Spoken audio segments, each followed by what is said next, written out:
Halo semuanya, kembali lagi bersama saya Madianto. Kali ini kita akan membahas tentang perencanaan keuangan di usia 40 tahun yang wajib dilakukan untuk menjamin masa tua yang sejahtera. Meski saat ini kamu berada di usia produktif, namun tidak ada salahnya kalau mulai mencari tahu sejumlah tips perencanaan keuangan di usia 40. Pasalnya hal itu berguna agar kehidupan masa tuamu nantinya sejahtera karena sudah dipersiapkan dengan matang sejak awal. Kalau dilihat secara umum, kehidupan orang yang sudah memasuki usia 40, sebagian besar sudah mapan. Artinya orang-orang sudah memiliki karir yang jelas, baik itu sebagai karyawan maupun pengusaha. Tetapi di saat yang sama, kamu juga pasti sudah berkeluarga. Beban dan tanggung jawabmu semakin besar, tidak hanya memikirkan masa depan pribadi, namun juga istri atau suami, anak-anak, dan orang tua ingin dibawa kemana nantinya. Sebelum penyesalan datang karena kamu terlalu santai dan menikmati hidup di awal, ada baiknya kamu mulai memikirkan serta mencari tahu tips perencanaan keuangan di usia 40 yang bisa dilakukan. Untuk memudahkanmu mengetahui itu semua, dilansir dari Cek Aja akan memberikan sejumlah tips yang akan diulas secara lengkap khusus untuk kamu. Pentingnya membuat perencanaan keuangan.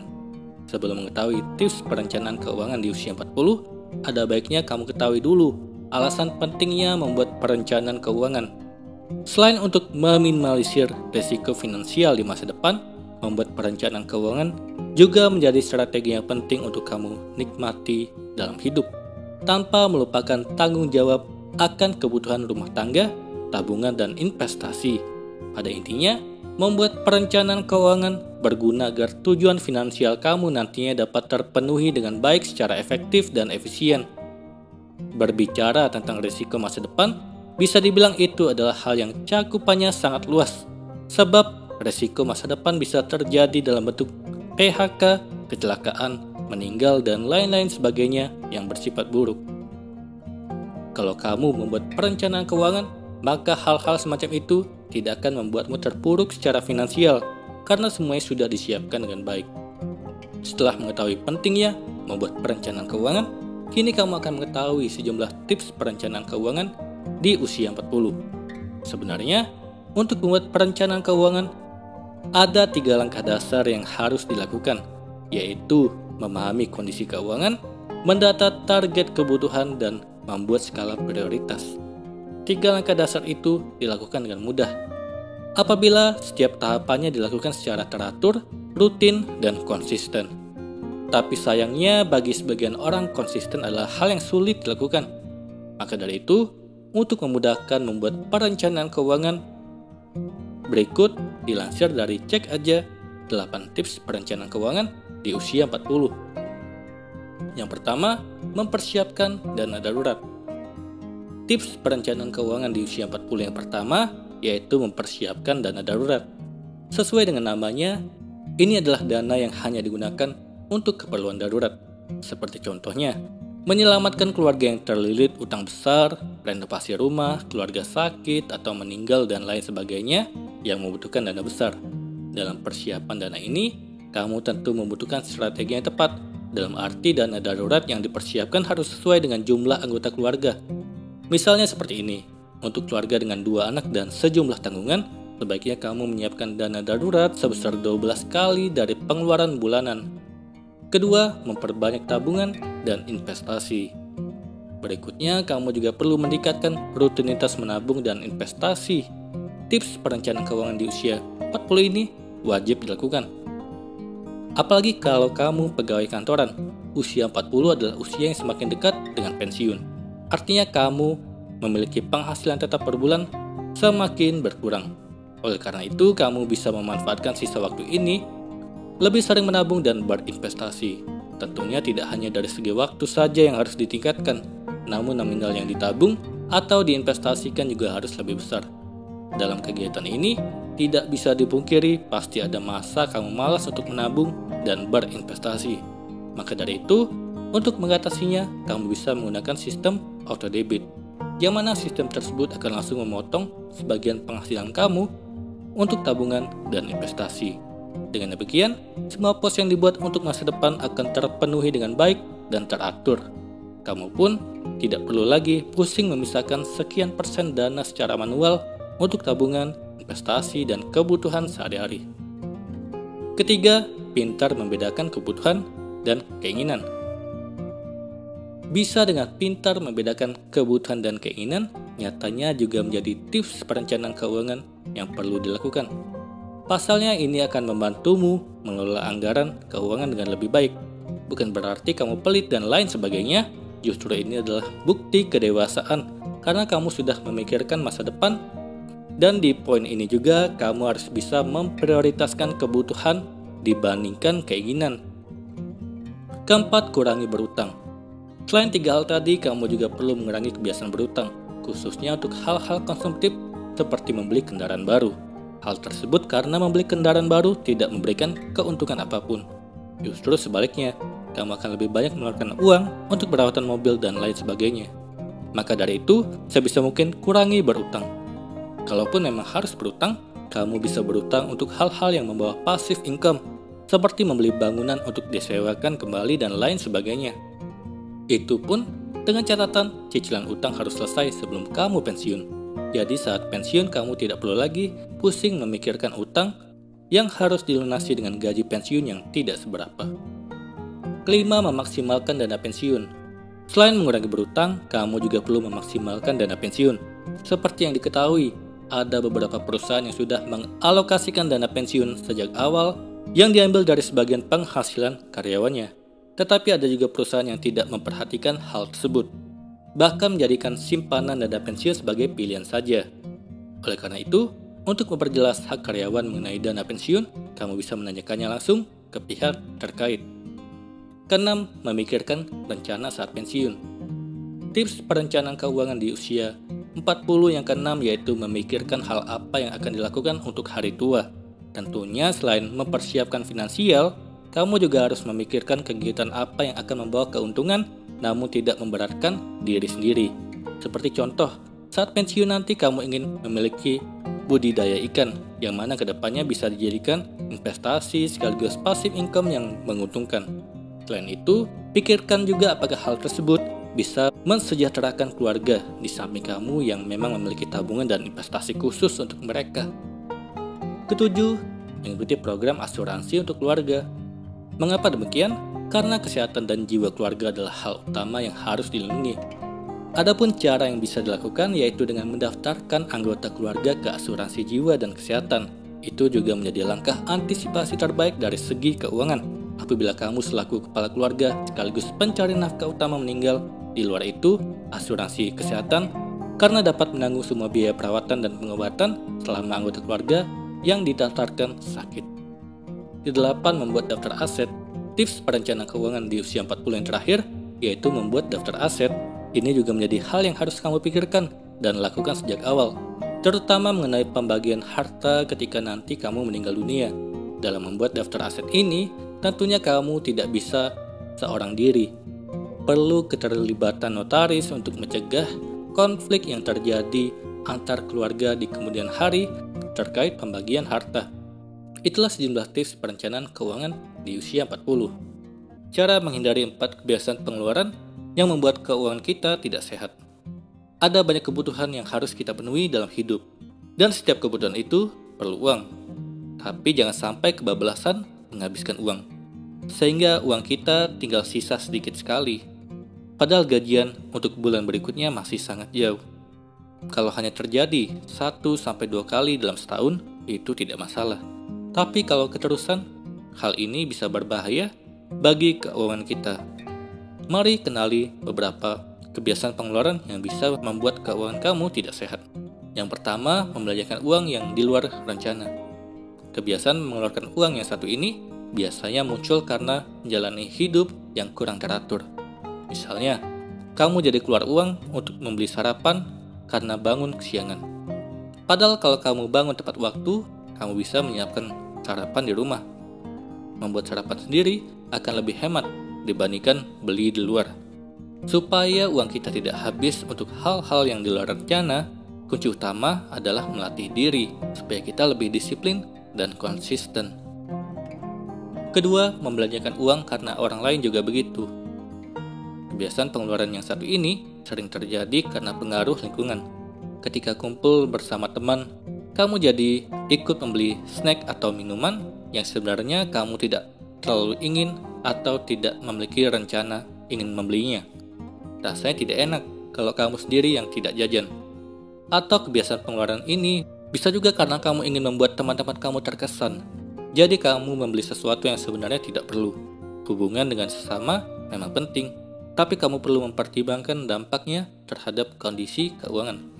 Supaya kamu tidak terlalu sering keluar uang karena pengaruh orang lain, kamu bisa berinisiatif mengajak teman untuk melakukan sesuatu yang minim biaya. Misalnya mengundang mereka ke rumah untuk nongkrong bersama. Ketiga, menghabiskan uang karena emosi semata. Menahan diri dari godaan memang bukan hal yang mudah, apalagi dari godaan belanja. Ada begitu banyak barang menarik, ditambah lagi kalau barang yang menarik tersebut sedang diskon. Pasti langsung beli. Kalau kamu sering seperti ini, saat tergoda dan sudah membeli barang tersebut, berhentilah sesaat. Tanyakan pada diri sendiri, apakah kamu benar-benar membutuhkan barang itu? Apakah ada kebutuhan lain yang lebih penting? Cara lain yang bisa kamu lakukan agar kamu tidak belanja terlalu sering karena emosi semata, yaitu dengan menetapkan budget untuk belanja barang diskon atau barang yang kamu inginkan. Keempat, mengeluarkan uang tanpa mencatatnya. Tidak tahu secara pasti uang sudah kamu keluarkan untuk apa saja, pasti sangat bahaya. Kamu bisa saja bayar tagihan yang sama 2 kali karena kamu lupa sudah bayar atau belum. Kalau ada penghematan yang bisa dilakukan, kamu juga jadi tidak bisa melakukannya karena tidak ada patokan. Jadi jika selama ini kamu tidak pernah sama sekali atau jarang mencatat pengeluaran, kamu bisa mulai melakukannya secara teratur. Tenang saja, kamu tidak perlu punya buku tebal untuk mencatat secara manual. Ada beberapa aplikasi yang dapat membantu kamu untuk mencatat uang yang keluar dan masuk secara rinci. Itulah tadi cara menghindari 4 kebiasaan pengeluaran yang membuat uang kita tidak sehat. Kali ini kita akan membahas tentang tips menyetop kebiasaan beli barang yang tak diperlukan. Tak sedikit orang yang mudah tergoda dengan barang-barang yang ditemuinya di toko atau pusat perbelanjaan dan lalu membelinya meski tak diperlukan. Misalnya membeli pakaian ketika satu toko memberlakukan diskon besar-besaran. Pada akhirnya, baju yang dibeli hanya menggantung di dalam lemari tanpa sering digunakan. Jika hal itu terjadi padamu, berarti kamu telah membeli barang yang salah. Tapi jangan khawatir, karena ada beberapa tips yang bisa kamu ikuti untuk menghentikan atau menjauhi diri dari kebiasaan membeli barang yang tak diperlukan. Yang pertama, membeli hanya barang yang dibutuhkan. Kalimat ini mungkin terdengar mudah, tapi sulit dilakukan. Apalagi jika kamu termasuk orang yang sering membeli barang-barang hanya karena tampilannya, seperti yang lucu atau menarik. Hal ini mungkin bisa sering terjadi, tapi suka dengan sesuatu bukanlah alasan yang cukup untuk membeli barang tersebut. Jika kamu menemukan shawl yang lucu, namun sulit menemukan pakaian di rumah yang pas untuk dipadukan dengan shawl itu, maka tinggalkanlah, sebab berarti kamu tak membutuhkan barang tersebut. Lakukan hal yang sama ketika tergoda dengan barang lainnya. Apakah kamu merupakan orang yang mudah tergoda untuk membeli sesuatu? Dengan semakin berjamurnya platform belanja online yang kerap menawarkan flash sale dan ongkir gratis, menjadikan aktivitas kamu dalam membeli sesuatu menjadi lebih mudah. Terlebih bila platform ini juga menawarkan metode pembayaran yang lebih mudah, semakin membuat kamu tergiur untuk membeli sesuatu tanpa berpikir panjang. Berbelanja memang memberikan kepuasan tersendiri bagi beberapa orang. Aktivitas yang satu ini kerap menjadi ajang untuk menghilangkan stres. Namun sadarkah kamu kalau kamu terkadang sering membeli sesuatu yang tidak sepenuhnya kamu perlukan? Kedua, beli barang sesuai gaya hidup. Barang-barang yang paling sering kita gunakan adalah barang yang cocok dengan gaya hidup kita. Misalnya, kamu seseorang yang gemar bergaya kasual dengan sepatu dan kaos. Bagi perempuan, apakah membeli sepatu hak tinggi sesuai dengan gaya hidupmu? Ingatlah, bahwa tertarik dengan salah satu sepatu hak tinggi yang ada di etalase bukanlah alasan yang cukup bagi kamu untuk membeli barang tersebut. Lihatlah gaya hidupmu sehari-hari dengan realistis dan pastikan kamu membeli barang yang memang akan kamu gunakan. Setelah 2 minggu gajian, kamu baru sadar bahwa gaji tak cukup lagi untuk memenuhi kebutuhan 2 minggu berikutnya. Kalau terjadi hal seperti itu, akan gawat jadinya. Seharusnya kamu sudah mulai mengalokasikan gaji menurut tujuannya setelah gaji diterima. Finansial yang tidak stabil ini disebabkan oleh gaya hidup yang berlebihan. Gaya hidup biasanya terjadi begitu saja tanpa disadari. Tetapi jika memang gaya hidup ini penyebab malapetaka, maka harus segera dihindari. Susun tata cara pengelolaan keuangan kamu yang baik dan tetapkan tujuan keuangan jangka panjang demi kesuksesan finansial di masa tua. Ketiga, hindari barang yang menimbulkan ketidaknyamanan. Mari jadikan sepatu hak tinggi sebagai contoh. Ketika kamu merasa sulit berjalan gara-gara memakainya, tentu saja membeli sepatu hak tinggi bukanlah barang yang membuatmu nyaman. Barang apapun yang menyebabkan sakit, gatal, risih, dan yang menimbulkan reaksi tidak nyaman lainnya tidak layak untuk kamu beli. Keempat, selalu mengingat isi lemari yang dimiliki. Ketika hendak membeli pakaian, penting untuk selalu mengingat isi lemari pakaian di rumahmu. Misalnya saat kamu tergoda dengan aksesoris cantik yang memiliki warna cerah dan membuat tampilanmu keluar. Meskipun aksesoris tersebut nampak nyaman, namun jika tak ada pakaian milikmu yang cocok dipadukan dengannya, maka barang itu akan tak berguna. Pastikan membeli barang yang sesuai dengan warna-warna pakaian yang sudah kamu miliki. Selain itu, penting juga untuk merapikan isi lemari. Memiliki lemari pakaian yang tertata adalah langkah pertama untuk mendapatkan kamar tidur yang rapi. Menata isi lemari merupakan salah satu pekerjaan rumah, mudah tapi juga sulit dilakukan. Apalagi kalau mengingat banyaknya barang yang ada di dalamnya, mulai dari pakaian, sepatu, tas, dan berbagai aksesoris kebutuhan lainnya. Kalau kamu mulai merasa kesulitan dalam mencari pakaian favoritmu, atau kehilangan kemeja yang baru kamu beli, mungkin karena sudah saatnya untuk merapikan dan menata isi lemari pakaianmu. Memiliki lemari pakaian yang rapi dapat membantu kamu ketika sedang buru-buru mencari pakaian. Tidak perlu lagi membongkar isi lemari, karena akan lebih mudah untuk mencari pakaianmu. Tapi itu baru satu hal yang bisa kamu dapatkan dari lemari pakaian yang tertata. Masih banyak keuntungan lainnya yang siap menyambut kamu. Kelima, jangan belanja saat bosan. Ada banyak situs belanja online yang memudahkan pembeli dengan berbagai promo dan diskon. Kamu bisa mengurangi kebiasaan lihat-lihat situs belanja online. Atasi juga dengan cara tidak mengaktifkan internet banking. Kemudahan transfer uang membuat banyak orang tergoda belanja, tapi kamu tak bisa melakukannya, sehingga kamu akan berpikir dua kali. Sama seperti tips berbelanja makanan di supermarket, janganlah pergi ketika kamu lapar. Justru kamu harus menghindari kegiatan belanja ketika kamu hanya ingin membunuh waktu. Rasa bosan dan frustasi seringkali menjadikan kita seseorang yang impulsif dan berpotensi membeli secara sembarangan. Pada akhirnya, kita akan menyesal karena telah mengeluarkan banyak uang untuk sesuatu yang sebetulnya tidak diperlukan. Jadi belanjalah hanya ketika kamu membereskan lemari pakaianmu dan menyadari bahwa ada barang yang kamu butuhkan untuk digunakan. Sama halnya dengan jangan belanja saat lapar, karena sebenarnya belanja hanya jadi pelampiasan saat kamu tidak mendapatkan apa yang sebenarnya kamu butuhkan. Jika bosan, carilah hiburan atau main bersama teman, bukan belanja. Jika memang harus belanja, maka sortir barang-barang di rumah, berikan kepada yang membutuhkan atau jual jika masih layak jual. Dengan begini, kamu tidak menumpuk sampah di rumah. Semoga ini bermanfaat. Sekian dan terima kasih. Kali ini kita akan membahas tentang indikator gaya hidup boros yang berlebihan. Merasa bahwa terkadang kehidupan merasa kurang, bukan karena rezeki yang kurang, atau banyaknya masalah yang menimpa, bahkan kesialan. Tapi itu semua datang dari gaya hidup yang terlalu berlebihan.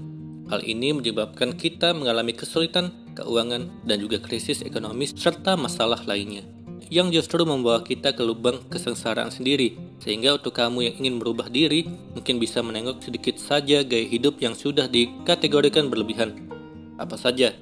Yang pertama, menekan biaya hidup. Berhemat untuk kebutuhan sehari-hari merupakan tanda di mana gaya hidup kamu terlalu berlebihan. Bahkan terkadang sengaja menekan biaya kebutuhan demi bisa membeli atau menggunakannya untuk kepentingan nafsu belaka. Hal ini bisa menjadi indikator positif bahwa kamu memang memiliki gaya hidup yang berlebihan. Karena faktanya kita hidup dan bekerja untuk memenuhi kebutuhan sehari-hari, dan gaya hidup hanyalah selintas untuk menyenangkan hati. Sayangnya justru banyak orang berpikir sebaliknya. Kedua, selalu berutang. Selanjutnya adalah utang yang selalu ada. Percayalah, untuk kamu yang memiliki utang dan tidak pernah selesai, padahal kalau hanya untuk memenuhi kebutuhan sehari-hari, bisa jadi pendapatan habis begitu saja karena gaya hidup yang berlebihan. sehingga kebutuhan sehari-hari pun tidak cukup menggunakan pendapatan saja dan harus berutang. Untuk menghindarinya, cobalah kurangi gaya hidup agar kamu juga bisa terbebas dari utang yang tidak kunjung usai. Ketiga, tidak pernah mencatat atau menghitung.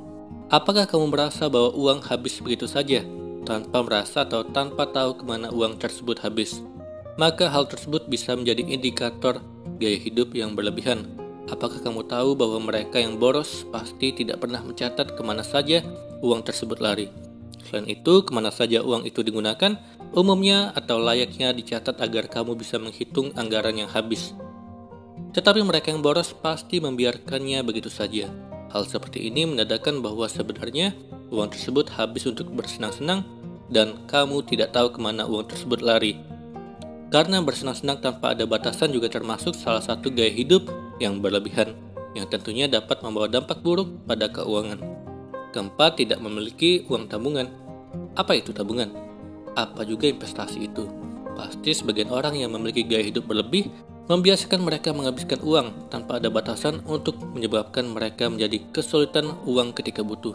Untuk itu, kalau kamu sadar tidak memiliki tabungan, dana darurat, investasi, dan sejenisnya, maka kamu harus tahu bahwa gaya hidup yang dijalankan sudah berlebihan dan kelewat batas. Karena menyebabkan pengelolaan uang kamu setiap beberapa waktu menjadi berantakan.